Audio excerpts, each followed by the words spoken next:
I think it goes both ways, because if they're not going to be a good fit for me, then I'm not going to take the job. And if I'm not a good fit for them, they're not going to hire me.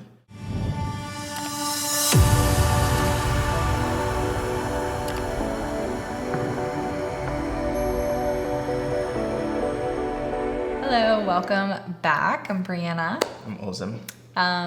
So today we're gonna do a little Q&A. Basically, I'm just asking Ozem some questions that I have or that I get asked, and I don't know how to answer because I don't know the answer to everything. Yeah. So my first question. So often I find myself, I don't want to say like completely losing control of a photo shoot, but sometimes like the client is trying to take over too much control. Like they're telling me what to do at this point. And like I don't want to be rude, and I don't want to be like, okay, well this is my job and that's your job to just do what I say. But so like how would you handle a situation?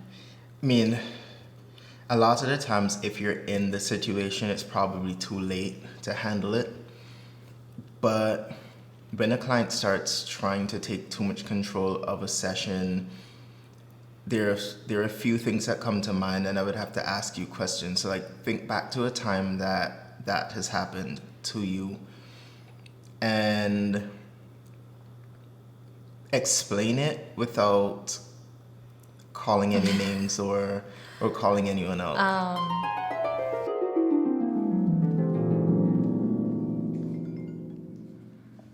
Hello, Hi, is this Breanna? this is she. Hi, my name's Jerica. I was wanting to book a shoot with you if you have any availability. Okay, yeah, so I'm available this Wednesday, the 5th. Does that work for you? Yeah, okay, Wednesday would work. Okay, so what were you thinking? Maybe just like something that will take probably 5 to 10 minutes, like nothing crazy, just something really fast. Okay. So let's do 6 p.m. then this Wednesday. Does that work? 6 o'clock is perfect. Okay, awesome. Well, I will see you there. Okay, great. See you then. All right, bye. Bye. So I see you brought some outfits. So these were some of the outfits I was thinking about doing, maybe. Oh, okay. Super excited for this one. And I was also thinking that you could take a close-up of me with my Carmex. I'm an ambassador for them, so maybe just like a couple shots. Okay. Could you maybe get like a different angle, like lower? And I'm gonna flip my hair, okay? 3, 2, 1, go. Okay. Oh, let me see it. Let me see. Now for the Carmex. Okay. Okay, ready? Yeah. All right. 1, 2, 3.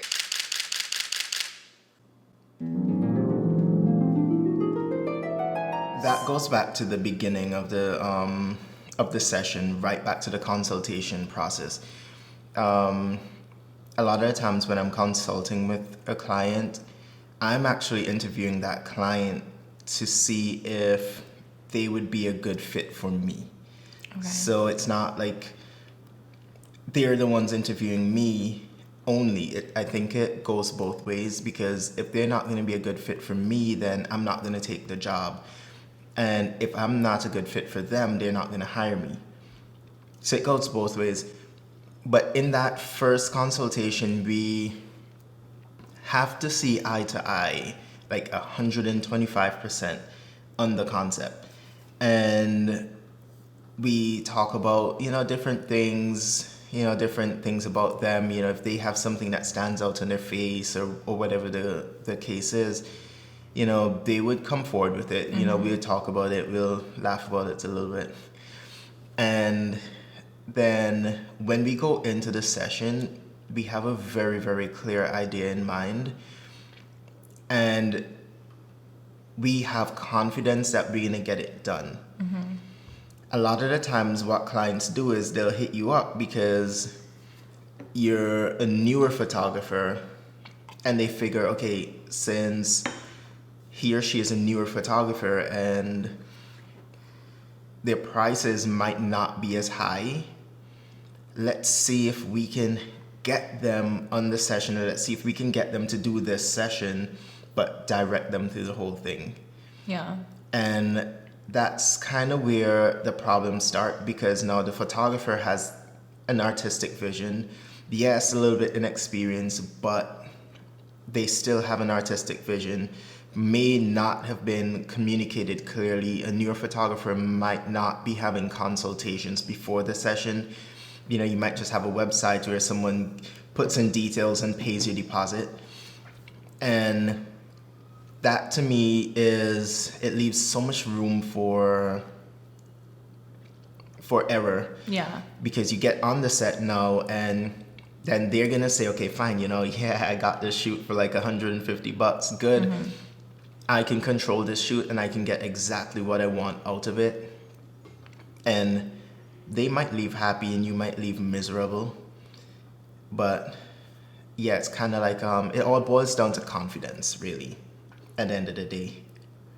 You know, are you confident you can get the job done? You know, when you consult with them, first you have to consult with them. Yeah. And then when they get on the session, if the client doesn't have that much confidence in the photographer, it will show. If the client paid the photographer $50,000 for the job, they wouldn't be controlling it. Yeah. So basically, it just comes down to everything that happens beforehand. Mm-hmm. It comes down to who you are as a photographer. Have you established? You have to ask yourself, have I established a style? Or have I established something that people are coming to me for? And then when you talk about it beforehand and you say, okay, this is what we're doing, and you get to the set, this is what they're going to expect. Yeah, if you're not established, and then also if your prices are too low, mm-hmm. I find that people take advantage of that for some strange reason. It's just like, okay, yeah, let's get the photographer with the lowest price, and then they ask you to do more. They ask you to do 10 times more. Yeah. So like, what if like everything going into it is cool and it's like they're comfortable with you, but then you get there and like say there's somebody else, because I always have an issue like if they were like to have somebody else there as well that's telling you what to do. Okay, so in some instances you will have that. Like if you're working for a publication, you're gonna have an art director standing over your shoulders and pitching ideas at you, because at the end of the day, the work has to fit the aesthetic of the publication, or, you know, whatever you're working for. But just a simple portrait session and then having someone else there giving you ideas, that sounds to me like a confidence issue. And at that point in time, you know, again, if you're on this session and that happens, it's too late. You can't avoid it. But if you have a solid consultation before the session, you can probably eliminate that 95% of the times. Has to be solid though. Like you have to let your client know what you expect, and also your client needs to let you know what they expect. And if they don't match, then shake hands and walk away. So refer back to the video we made to say no. Say no. Mm-hmm. Big Okay. deal. So another question would be like, how do you prepare like for a shoot? Okay, so that would all depend on how big the shoot is and how much is involved. So let's talk about something like smaller scale. Smaller scale, so just a one-on-one portrait shoot, or Yeah. Okay, so one-on-one portrait shoot. Right off the jump, the first thing we're doing is exchanging ideas and more like inspiration. Mm-hmm. And then, of course, we're locking down the time and the date and location. Beforehand, if I've never been to the location and I have the option to do so, I would want to just kind of go out there like the day before or something, just to get a feel of it. Then certain things I check beforehand is the weather. And the other thing I check, I mean, of course, sunrise, sunset times, if you're shooting at sunrise or sunset.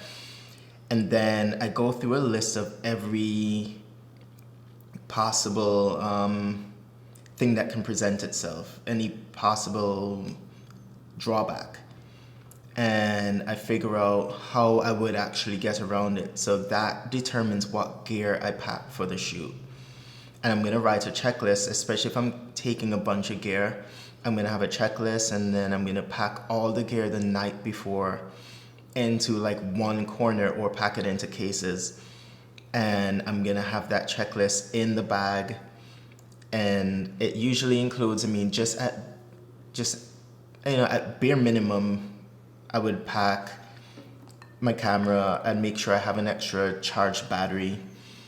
I'd make sure there's a memory card in the camera that's formatted, and I would have a backup memory card just to be sure. And that's providing that it's a digital shoot.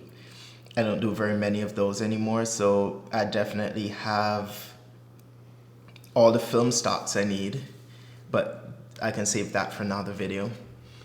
And then I just have a tripod, a reflector, a diffuser, and that's it, just at bare minimum. But always pack the night before, always charge the batteries, clean the cameras and the lenses, don't mess with the sensor, and yeah. I pretty much do almost the same thing. Probably should clean my camera more, but the lenses. Okay, yeah, the lenses. Yeah. The camera's just like a presentation thing. I've seen photographers go out there with like super dusty cameras, but as a pro, if you're working in dusty environments, your gear is gonna get dust all over them. And if you're shooting every day consistently, unless you have assistants cleaning your cameras, it's just a lot to handle. So. Okay. Make a checklist. Cool. I guess that was the only takeaway. Make a checklist. No, and go. I don't usually, sometimes I'll go there beforehand. I usually go like a couple hours early. Okay. Rather than going the day before. Mm-hmm. Or like an hour early before they get there. Just because then I get comfortable with it right there. I see what you're saying. So it's kind of like just leave it up to chance. I like to drive around. I like to look at stuff. So maybe there's a bench that's like a quarter mile up the street that I didn't see, or a nice secluded area that it would have taken like 30 minutes into the session to realize, oh wow, there's another path over there. I like to kind of know what's out there if I can. If not, then I'll wing it. Okay, so go the day before. That's a good idea. Especially for events, weddings and stuff like that. Yeah, definitely never wing it. Like, show up the day before. Yeah. Look at the venue and look at every single possibility, because chances are, if you're not comfortable and things start happening really fast, then you get caught with your pants down. It's not a good thing. Hopefully not literally. I don't have that experience. Well, hopefully if you have those questions, he answered them. Hopefully I answered them. Hopefully.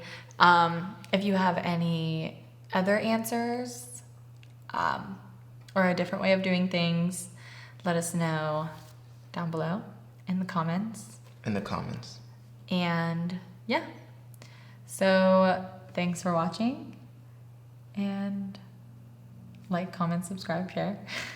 All that good stuff. All right. See you in the next one. Peace.